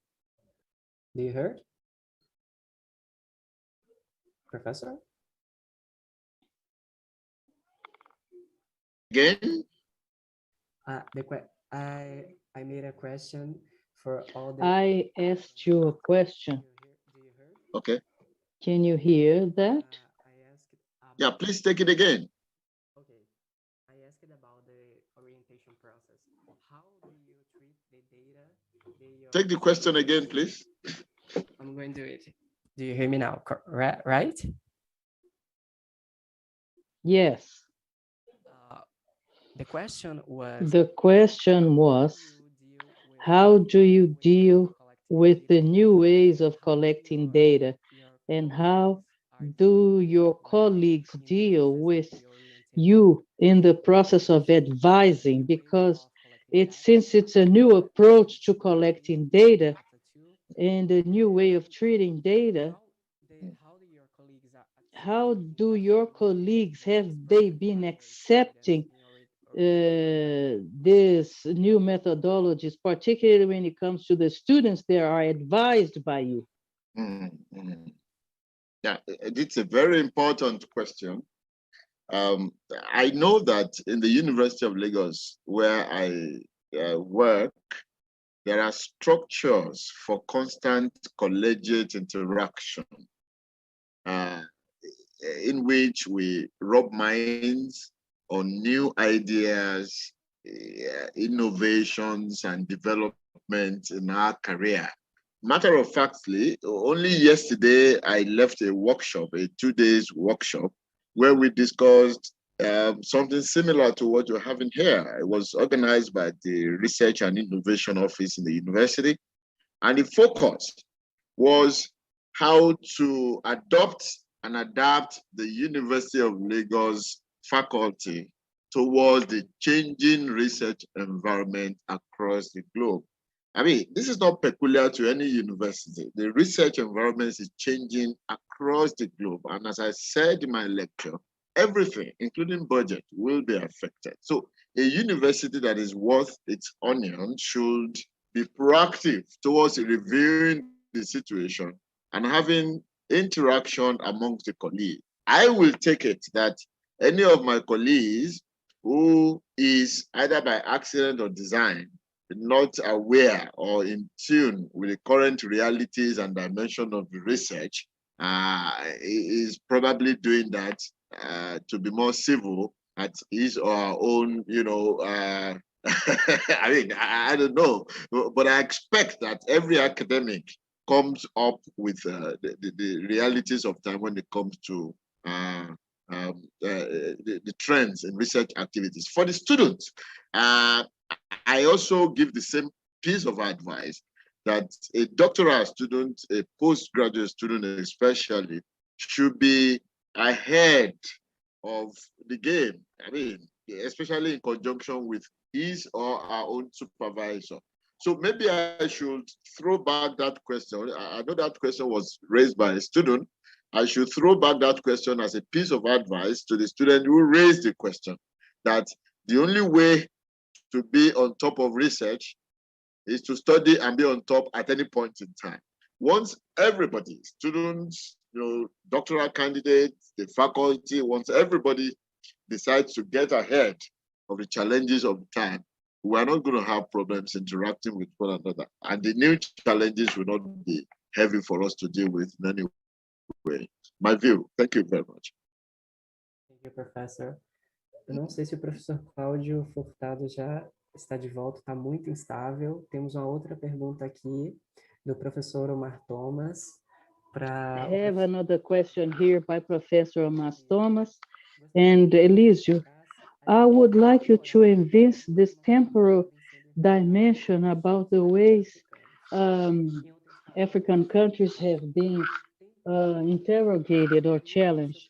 So how would then you address the issues of a new path for people? We all know that time is a social category. So wouldn't it be interesting to think about temporalities? And in terms of the reactions of the expansion of the virus, how then can we deal with the pandemics and global issues in terms of the vocabulary for motivations? Uh,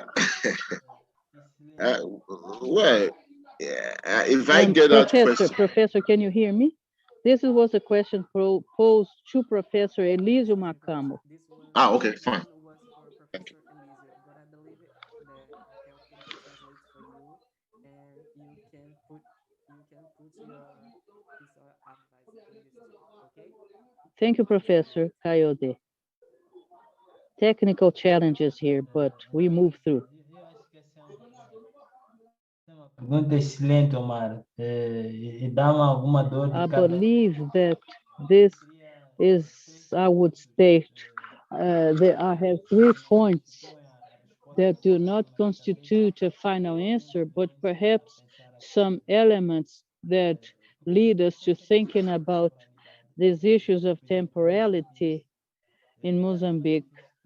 It's manifested in very specific ways in which the death started, I would state, to be more frequent and more visible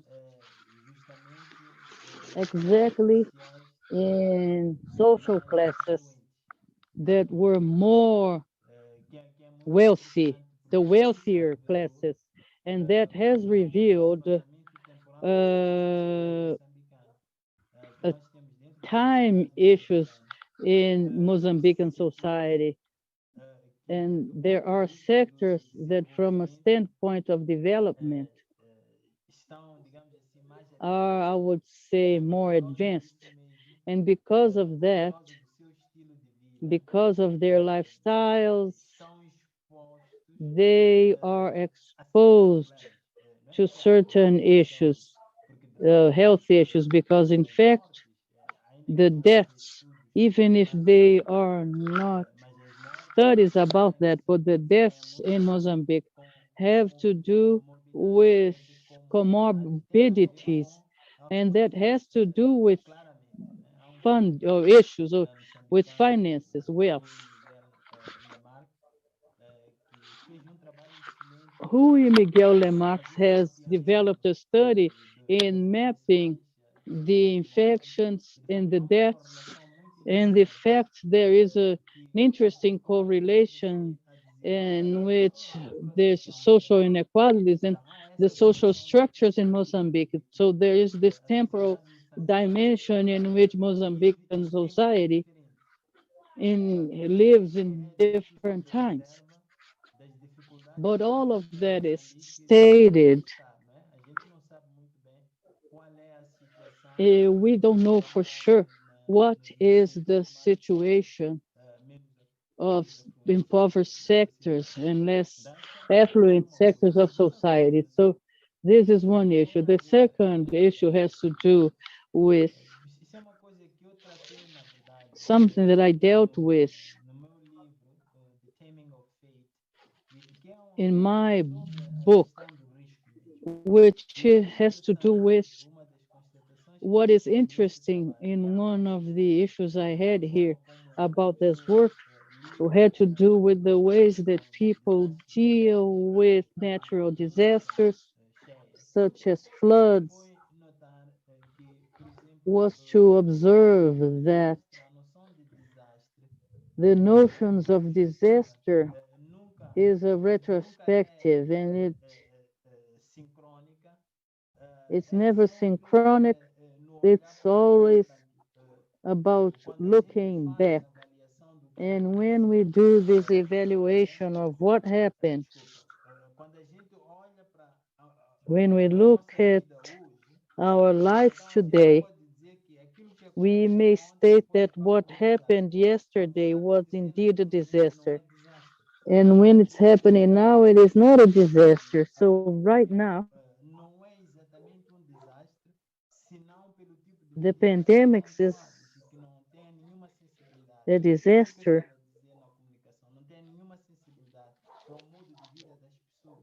because of the measures that were taken.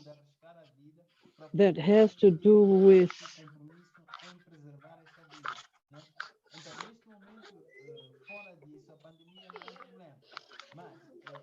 so at that current moment, the pandemics, there's in 1 year, 2 years, when this economic situation in Mozambique gets worse because of the measures that were not taken now from the standpoint of the government and state that. So there is this type of temporality that would be interesting then to analyze, perhaps within a sociology or an anthropology of risk. And the third point that is also linked to the first has to do with what you are suggesting in terms of a global perspective. And that's within what I was trying to develop in my argument, is that for me, this is part of a critic of a political practice. And that has been a big mistake that in African countries, perhaps in the exception of South Africa, that we have defined the problem of the pandemics in the same ways that this problem was defined in Europe. But this issue of temporality in thinking that we are living in the same space and time, but it's not true, because we are not living in the same space, but not at the same time. So, but I need to reflect more about this. Professor, the same question that was posed by to Elisio. It's a question from Professor Omar Thomas. A question by Omar Thomas. I would like to know about the temporal dimensions of that this pandemics have been proposing in talking about the timing of the virus. Could you please explain how it has been marching towards new stocks of people? But we know that time is a social category. It would be interesting to think about the virus expansion. And if it's true, when we face the pandemic as a global phenomenon, when we are facing the pandemic as a global pandemic, we should think about the temporality of these motivations. Would you like me to restate the question, Professor? This is the interpreter asking you.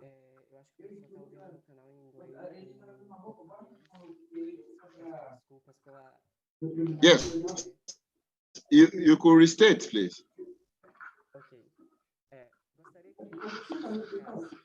I would like you to evince the temporal dimension about how these pandemics have been faced by different African countries. In other words, they are talking about the time of the virus in terms of how it's been moving towards people and countries. But we know that time is a social category. So in terms of our analytical proposal, how can we think about the temporalities of the virus?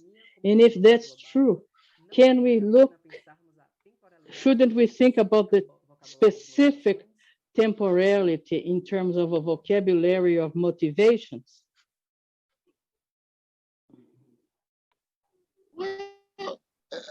My simple reaction to that is that temporary or not, whether we look at it in terms of temporality or not, what the COVID crisis has brought to research will remain permanent.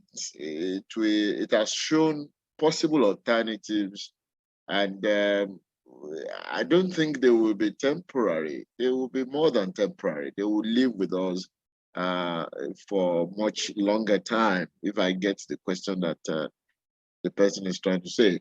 I mean, it pose in terms of how the COVID situation affected series of countries in Africa. I can speak a bit about that, not necessarily because I have a full coverage of all African countries, But being in West Africa and having traveled to some of these African countries, I could say that West Africa appears to be the least hit.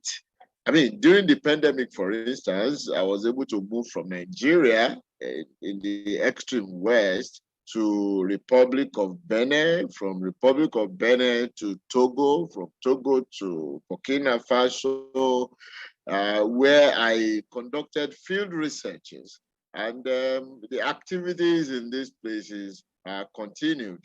This is not the same thing you got in South Africa, for instance, where the pandemic became so serious that almost complete lockdown had to occur. As a matter of fact, there was a project we were supposed to have with Rhodes University, which had to be suspended because of the severity of the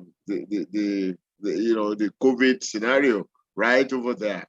In East Africa, I've not visited in a while, but I know the case of Madagascar, which came to the world as a place where alternative herbal solution was found to the cure of AIDS. But that later played out as another drama of somersault, in which we began to hear other stories about all these things.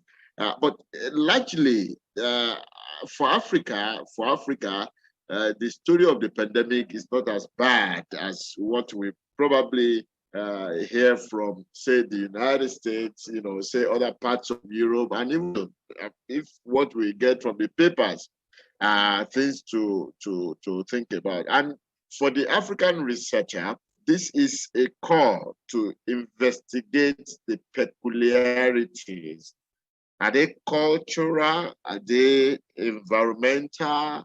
Are they related to the dietary issues in Africa?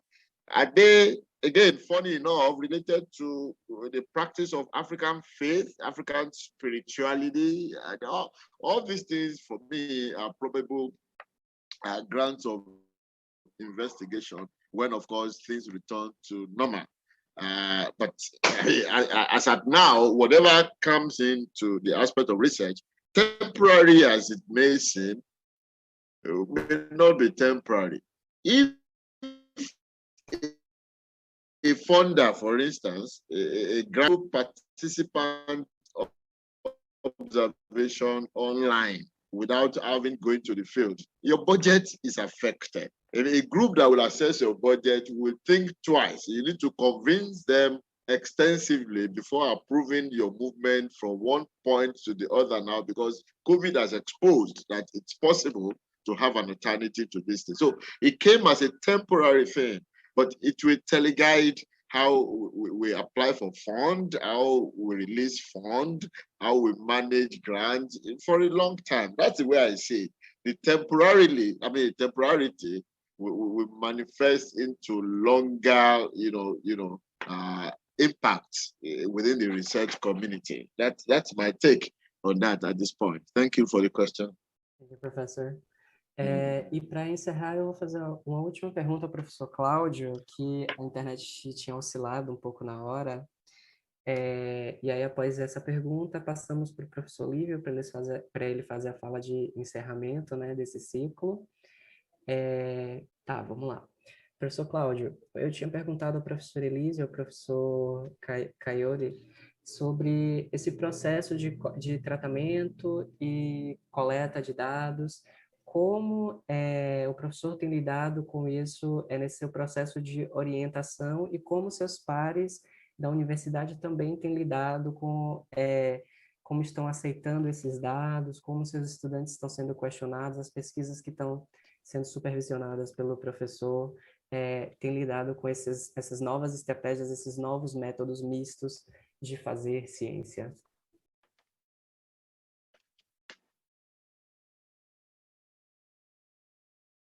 Está mudo, professor. Obrigado, William, pela questão e desculpem que houve um corte aqui na minha internet, então por isso é que eu não pude responder.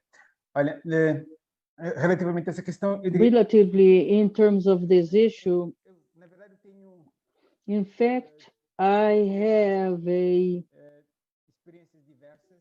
diverse experiences in terms of, above all, there is this dimension in which there's not always explicit in terms of the context of our countries, is that, in fact, the pandemic circumstances that have allowed for innovations, these innovations are not possible because for those who have access to technological resources that may not be available to everyone. Not the pandemics per se, but the way the pandemics is registered in terms of exclusion. So in my concrete case, I've been working in presential ways with those who do not have technological resources, both for remote work as well as those who have the possibility, so that we can develop it in every time that's possible in contextualizing and working in terms of personal and institutional diverse relations. So not all institutions have the same resources in order to facilitate remote advising in terms of work that as we've been developing, and this is what I have been doing, be it from the standpoint of advising final work for all levels, undergraduate, graduate work, as well as in classes. You may not provide remote teaching under the conditions in which the majority of students do not have the resources, and when people who are not able to afford an internet connection and the type of system that may not allow for those resources. So I really had to then place my question, place Baama and Elísio in terms of temporalities. I think that what we see here is a methodological challenge, because it seems like if we don't hear the whole debate, the temporalities overlap others that are successive. And then there is a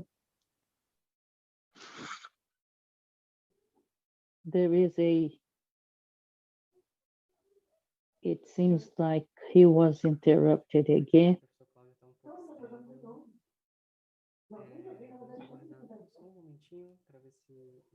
Let's wait to see if he'll be able to come back. And while he does not return, I would like to go into our acknowledgements, thanking for the presence of Professor Elísio, Professor Kayode.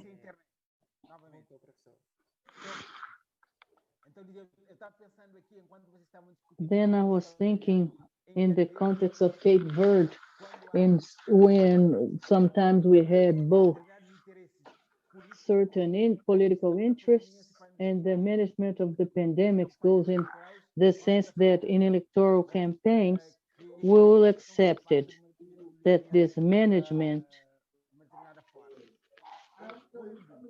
when this issue has to do with tourism,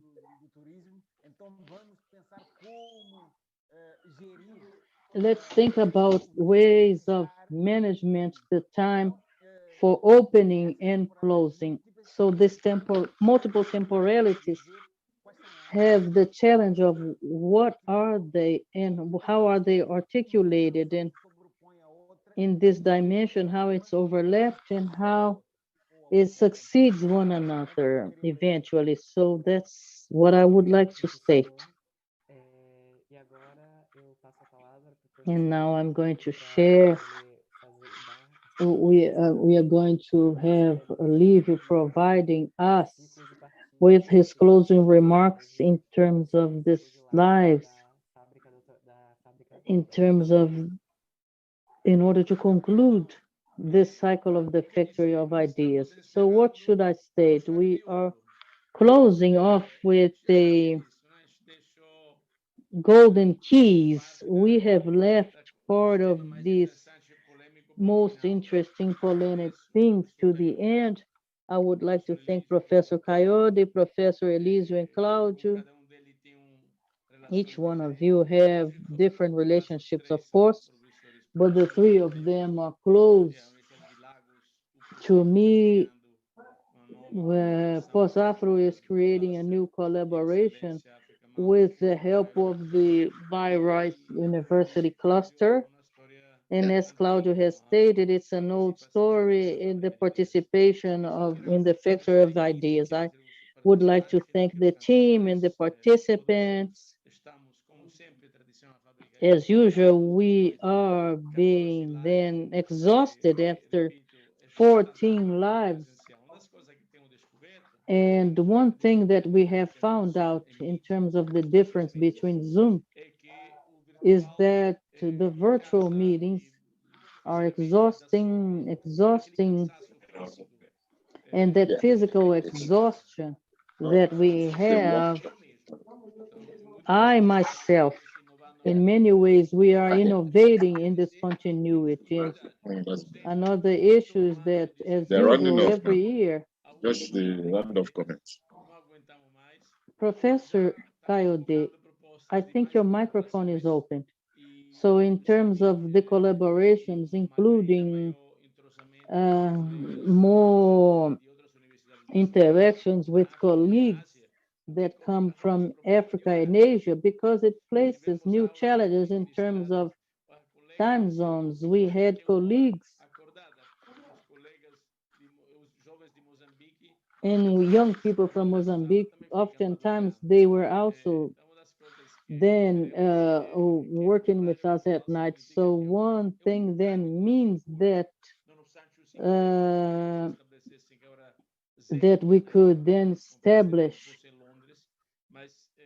but that it's a short, and somebody is going to have to sleep less. So these are small understandings of, and at the moment I would like to then end with a hopeful note. We are here, the pandemics forced us to provide a continuity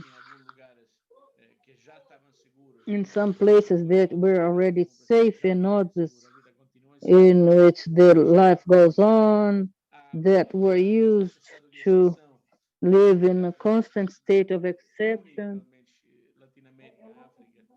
in terms of what brings together Latin America in terms of the lack of today we have lack of Wi-Fi and electricity and water. For example, today there was no running water here. So I would like to thank you.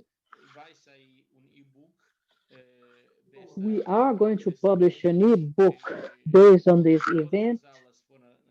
All the classes have been recorded, and now we have to go after the money to see how we can transform these texts. Those who would like to present us with our texts, it's going to be a dynamic ebook now in 2 languages. And one more product of this editorial series that we expect it will become something serious in the future. With no further delay,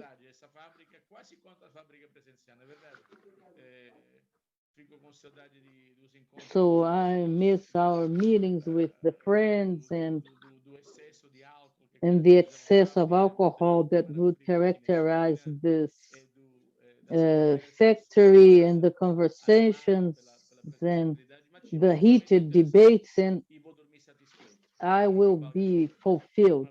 I hope that's for everyone. Thank you.